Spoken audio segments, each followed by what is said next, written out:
O Senhor esteja convosco. Ele está no meio de nós. Proclamação do Evangelho de Jesus Cristo, segundo São Lucas. Glória a vós, Senhor. Naquele tempo, enquanto Jesus falava ao povo, uma mulher levantou a voz no meio da multidão e lhe disse: Feliz o ventre que te trouxe e os seios que te amamentaram. Jesus respondeu: muito mais felizes são aqueles que ouvem a palavra de Deus e a põem em prática. Palavra da salvação. Glória a vós, Senhor.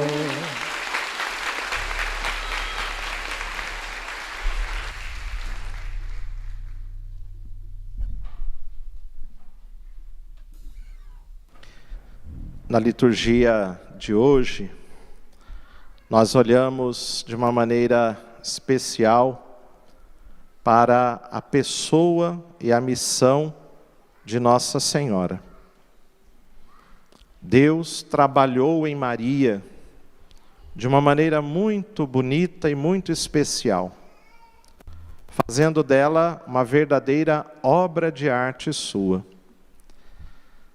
E Deus fez isso, em primeiro lugar, para que ela fosse um canal, um instrumento que o ajudaria na realização do seu plano de salvação a respeito da humanidade.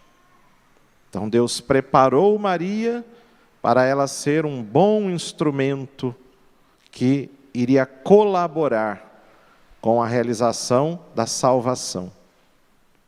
Mas também, tudo que ele fez em Maria foi para nos mostrar aquilo que ele quer fazer em todos nós. Isso é muito bonito da gente pensar. Olhar para Maria e enxergar nela a realização do plano de Deus, que também diz respeito a nós. Deus também está trabalhando em nós, na nossa vida, a partir da nossa caminhada de fé, fazendo de nós uma obra de arte sua, para nos ter para sempre junto a Ele, lá no céu. Como eu dizia há pouco, na contemplação da sua face e no eterno diálogo de amor. Maria já está participando disso. Nós vamos chegar lá. Com a graça de Deus, com o auxílio e o testemunho de Maria, aprendendo dela, e claro, com a nossa participação, com o nosso esforço também. Com Maria nós podemos aprender uma coisa, entre tantas outras, muito especial: guardar a palavra.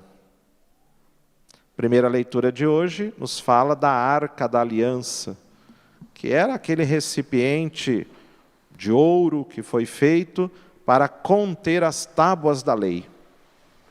O povo de Israel, onde ia, levava a arca para lembrar: Deus está junto conosco e Ele tem um projeto para a nossa vida. Nós caminhamos no sentido de realizar esse projeto. Maria é a nova Arca da Aliança. Aquela que guardou no coração a vontade de Deus.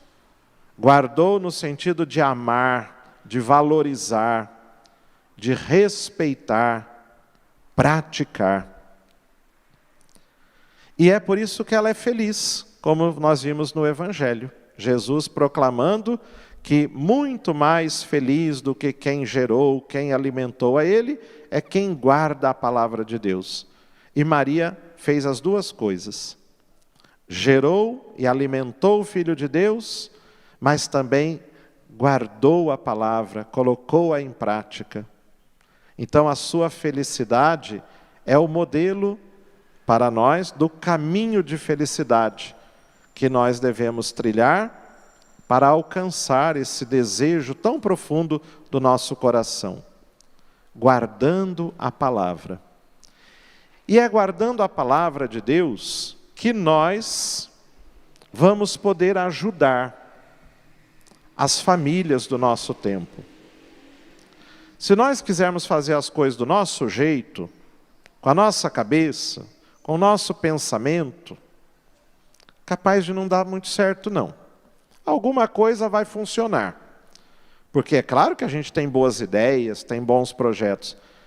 Mas se a gente fizer com o jeito de Deus, guiado pela palavra dele, vai dar mais certo. Nós vamos fazer melhor. Como aquela flecha que é atirada na direção do alvo, nós vamos acertar no centro. Porque a palavra de Deus vai nos configurando a mentalidade e o coração conforme Deus é. E por isso mesmo, nosso jeito de tratar as pessoas, de cuidar das famílias, de enfrentar as situações complexas do nosso tempo, vai ser o jeito de Deus. E aí nós vamos fazer com amor, com bondade, com misericórdia. Nós vamos fazer no sentido de abrir caminhos, e não de colocar obstáculos, empecilhos, não no sentido de fazer regras que proíbem, mas de oferecer oportunidades que permitem às pessoas avançarem na sua caminhada. Certamente durante esta semana, aqueles que participaram, se não todos os dias, mas alguns deles, das reflexões da Semana da Família, puderam perceber o quanto a situação das famílias hoje pede de nós, igreja, um posicionamento diferente, ousado, um posicionamento de aproximação, de atenção, de cuidado. Porque as famílias de hoje, se não todas, grande parte delas, estão feridas. Como aquele homem que Jesus contou uma vez para alguém lá, que perguntou para ele quem era o seu próximo. E Jesus contou uma história que falava de um homem que estava descendo de uma cidade lá para outra, e de repente foi assaltado, foi espancado, deixaram-no como um morto na beira da estrada. Passou por ali um sacerdote, mudou de lado, passou um levita, nem olhou, mas veio um samaritano, alguém que não era muito bem visto. Esse, Jesus fala de 4 atitudes que ele teve em relação àquele que estava caído. Viu, sentiu compaixão, aproximou-se e cuidou dele.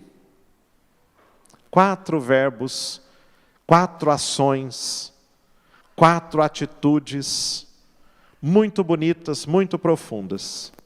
Viu, sentiu compaixão, aproximou-se e cuidou daquele homem. Pois bem, meus irmãos, esse homem que nós chamamos de bom samaritano, na verdade, ele é uma imagem do próprio Jesus. Quem é o verdadeiro bom samaritano da humanidade ferida? É Jesus. É Ele que, passando no meio de nós, vivendo no meio de nós, vê nossas misérias, nossas feridas, sente compaixão, isto é, entende a nossa dor, aproxima-se sem medo e cuida de nós. E quer que nós façamos a mesma coisa com os outros. Interessante que aquele homem que fez isso, o bom samaritano, ele disse assim para o dono da pensão: olha, estão aqui 2 moedas de prata, pagando o serviço que você já fez. o que você gastar a mais eu pago na volta. O bom samaritano investiu aquilo que ele tinha e aquilo que ele ainda não tinha. Aquilo que ele ainda ia ganhar no prosseguimento da viagem dele. Quando se trata de cuidar das famílias, nós temos que fazê-lo com o que nós temos, aquilo que nós já sabemos, os caminhos que nós já conhecemos, mas também com aquilo que nós ainda precisamos conquistar, aprender, descobrir, criar. Até porque a situação das famílias hoje é tão complexa, são tantos desafios novos, são tantas situações que em outros tempos não existiam, que não existem respostas prontas, que não existem receitas. Nós temos que descobrir, não inventar do nada, não pensar em qualquer coisa, não. Mas criar algo a partir da palavra de Deus, inspirados pela palavra de Deus, que é sempre uma palavra geradora de vida, geradora de esperança, geradora de comunhão. É uma palavra que ressuscita quem está morto. É uma palavra que cura quem está doente. É uma palavra que faz colar aquilo que está partido.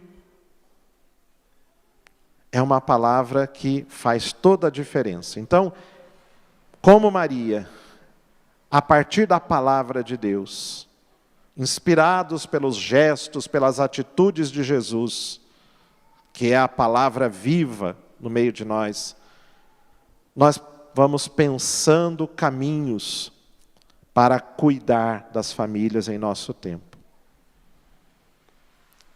Não tem receitas prontas. Nós temos que investir aquilo que nós ainda vamos ganhar, da graça de Deus, da inspiração que vem da sua palavra. E não é uma tarefa só de alguns, não. Isso é a pastoral familiar. Bom, a pastoral familiar é um segmento de igreja que com certeza vai puxar a fila. Mas é toda a igreja. Porque nós precisamos, em relação à família, quebrar preconceitos. Nós precisamos tirar dos nossos lábios palavras de críticas. Nós precisamos acolher mais do que expulsar. E aí nós chegamos então na reflexão que nos é proposta hoje. 3 palavrinhas também, 3 verbos, que aparecem lá no documento Amoris Laetitia, do Papa Francisco, fruto de 2 sessões do Sínodo das Famílias, que revelam assim um anseio do nosso tempo, sobretudo das famílias sofridas, mas que revelam também o anseio de Deus para a sua igreja. As 3 palavrinhas são acompanhar, discernir e integrar. A igreja toda é chamada pela palavra de Deus e da própria igreja, do magistério, a fazer essas 3 ações em relação às famílias. Acompanhar, estar junto. A palavra companheiro vem de uma expressão que quer dizer aquele que divide o pão, aquele que come o pão junto. Companheiro, portanto, é alguém que está próximo, alguém que entra na vida do outro. Mas entra na vida não para bisbilhotar, né? Não para ficar fazendo crítica. Entra na vida do outro para entender o que o outro está vivendo, está passando. O Papa Francisco fala às vezes, já falou em outros momentos, escreveu inclusive, né, que nós precisamos ir às periferias existenciais. Aquelas áreas onde as pessoas estão mais esquecidas, sofrendo, sem ninguém por elas. E muitas famílias são periferias existenciais. Acompanhar é ir ao encontro, é se aproximar, é entrar, é entender o que se passa ali. Não podemos olhar de longe, com um olhar muitas vezes crítico, preconceituoso, soberbo, né, de dizer, eu estou bem, na minha casa as coisas vão, cada um por si, Deus por todos. Não. Somos todos responsáveis em ajudar. E para ajudar, aproximar-se, acompanhar, caminhar junto, dividir o pão material, mas também o pão da palavra, que ilumina, que traz esperança. E só o gesto de aproximar-se já traz alguma novidade. Quando alguém vai ao encontro do outro de forma gratuita, não para pedir nada, mas para estar junto, já faz diferença. Então, se nós nos aproximarmos das famílias feridas, gratuitamente, já estaremos dando um grande passo de ajuda. Mas precisa trabalhar isso dentro de nós. Precisa tirar preconceitos, precisa tirar julgamentos, precisa tirar avaliações negativas, que tantas vezes são lentes com as quais nós enxergamos a realidade. E aí fica tudo muito difícil. Discernir. Discernir quer dizer separar, cortar. Separar o que é bom daquilo que não é. Eu lembro de uma cena do Evangelho, que é lá na história do filho pródigo. O pai, quando vê o filho voltando, reconhece o filho, de longe. Vai ao encontro dele, correndo, e o abraça, o beija, faz festa porque ele voltou. E fico pensando assim, aquele pai enxergou atrás do maltrapilho, do cabeludo, do barbudo, do sujo, do magro, do doente, enxergou o filho amado. Nós precisamos enxergar atrás de todas as problemáticas que hoje envolvem a família, pessoas amadas por Deus. Pessoas que Deus quer que sejam felizes também. Pessoas que Deus chama a estar perto dele. Quer que caminhem também num caminho de santidade até chegar no céu. Mas Ele conta conosco, com os nossos olhos, para ver e aí fazer essa distinção. Às vezes nós paramos nos defeitos, nos problemas, nos erros dos outros e jogamos fora os erros com a pessoa junto. Discernir é fazer essa distinção. Pessoas amadas que merecem nossa atenção, nosso cuidado e nosso respeito, não se identificam com seus erros, com seus sofrimentos, com suas problemáticas. E no discernimento nós temos então condições de ajudar mais. O discernimento precisa ser feito à luz da palavra, não com critérios nossos, mas os critérios de Deus. E a palavra também diz assim, o homem vê a aparência, Deus vê o coração. Então, na palavra, nós vamos aprendendo a ver o coração, o que é mais importante. E isso vai nos abrindo caminho para o terceiro verbo, integrar, trazer para dentro. A igreja é mãe. Mãe não quer os seus filhos longe de jeito nenhum, mesmo que eles não sejam santos e perfeitos. Quem é mãe aqui sabe disso, não é verdade? Nenhuma mãe quer os seus filhos longe. Mesmo aqueles que não são perfeitos.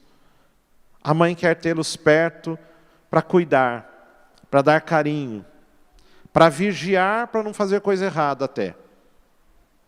A gente fica até indignado com isso, né? Porque parece que as mães, elas dão mais atenção aos filhos problemáticos. Aí os outros falam assim, puxa, a gente anda direito, a mãe parece que não dá bola para nós. O outro que só dá dor de cabeça para ela cobre ele de atenções, de mimos. É a linguagem do coração, meus irmãos. E coração de mãe é puro amor, então elas dão mais carinho, talvez, segundo o nosso olhar. Não é porque eles mereçam mais, é porque eles precisam mais. Deveria ser assim na igreja.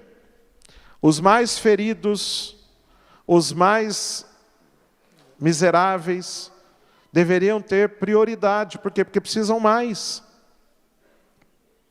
Parece doideira isso, né?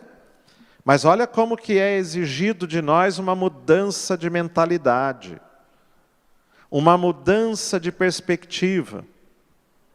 Se nós não fizermos isso, nós vamos achar que a igreja é para os bons, santos e perfeitos. E aí é perigoso não ficar ninguém dentro dela, porque ninguém é assim. Ninguém de nós é assim. A igreja é a casa da mãe, onde tem lugar para todos. E onde, segundo o jeito de Deus, os mais sofridos, os mais miseráveis, os mais machucados, deveriam ser tratados com mais atenção. Integrar é trazer para dentro. Não para dar bronca, não para esculachar, não para humilhar, mas para cuidar, para amar, para ajudar. Olha como esses três verbos, aparentemente simples, são exigentes. Pedem de nós uma mudança de mentalidade. Pedem de nós ousadia. Quebrar aqueles esquemas que estão já cristalizados dentro da nossa cabeça. Daquilo que pode, daquilo que não pode, daquilo que está certo, daquilo que está errado. E eu não estou dizendo que nós vamos abrir mão disso. Não temos esse direito. Como igreja, nós caminhamos também sob as orientações da igreja. Mas a própria igreja nos diz que é preciso acompanhar, é preciso discernir, é preciso integrar. Os esquemas, as regras devem ajudar-nos a fazer esse caminho. Não impedir que as pessoas caminhem. Não ser obstáculos para selecionar bons e maus. Jesus nunca fez isso. Jesus era tão livre, tão íntegro, tão seguro da verdade, do compromisso dele com o Pai, que ele acolhia todos. A prostituta, o cobrador de impostos, o Ele era muito tranquilo, ele ia na casa foi na casa do Zaqueu, tocou no leproso, deixou a mulher pecadora lá tocar nele. Muito tranquilo. Porque ele sabia quem ele era. Ele sabia qual era a sua missão. E esses foram curados por ele. Ele os tocou. Ele se aproximou. Sentiu compaixão. Cuidou. Transformou a vida deles. A nossa fidelidade a Cristo, a nossa fidelidade à nossa missão de igreja, de continuadores da missão dele, passa também por aí. A ousadia de acompanhar, de discernir e de integrar as famílias feridas, machucadas, caídas na beira da estrada, para que elas também vivam a nossa alegria, a alegria de sermos filhos de Deus, amados por Ele e a caminho do céu. Que essa Semana da Família, meus irmãos, tenha sido muito proveitosa para todos nós, para toda a igreja do Brasil, que nos desperte para esta ousadia que precisamos ter em cuidar das famílias com o jeito de Jesus. E que a Santíssima Virgem, inspirada pela Palavra de Deus, seja para nós um modelo de como vamos cumprir a nossa missão. Iluminados, alimentados, impulsionados, convertidos por essa palavra. Amém.